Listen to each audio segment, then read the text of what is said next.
With Mr. Review, we spring into action with breaking reviews. Hello, friends. You've been called to the principal's office. Principal's office? Yes, we're looking at foundations. You remember, where the roots more important than the fruits? The principal's office would be the principles of American government. Let's not forget the essence, the sine qua non. Any Latin students out there?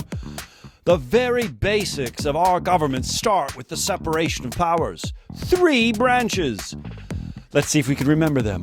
The legislative branch writes our laws. The executive branch enforces our laws. And the judicial branch interprets our laws. All 3 separate and distinct, but they work together. They check and balance each other. We don't trust all the power in one place. Bury the nuts all over the backyard.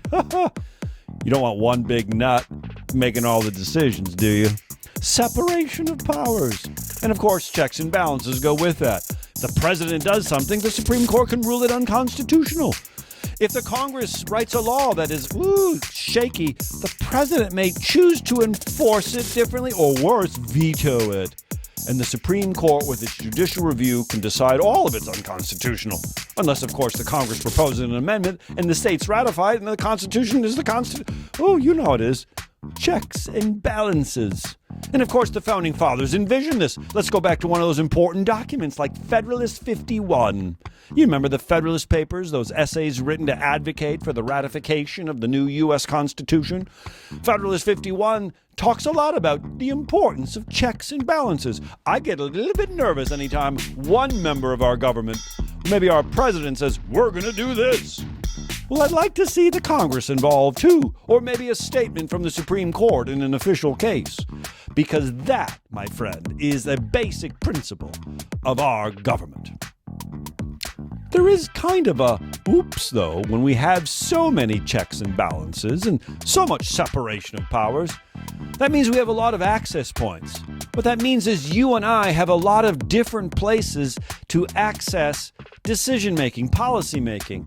If the Congress doesn't listen to me, maybe I'll go to the president. If the president doesn't listen to me, I'll litigate. I'll bring it to the courts. A lot of different access points. This is good, I think. But it also means our government is susceptible, vulnerable to more and more corruption.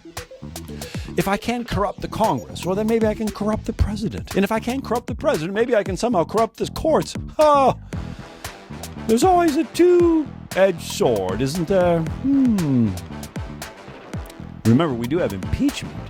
One of the biggest checks that we have, if we see anyone in our government misbehaving, we can impeach. And this again demonstrates checks and balances and separation of powers.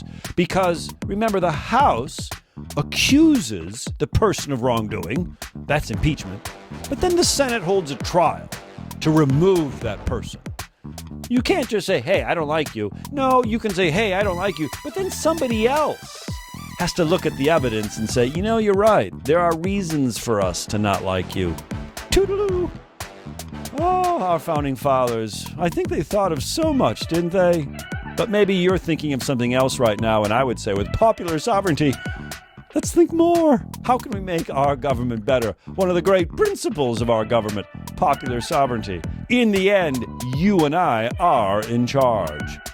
One of the foundational roots of our government. Spring into action with breaking reviews.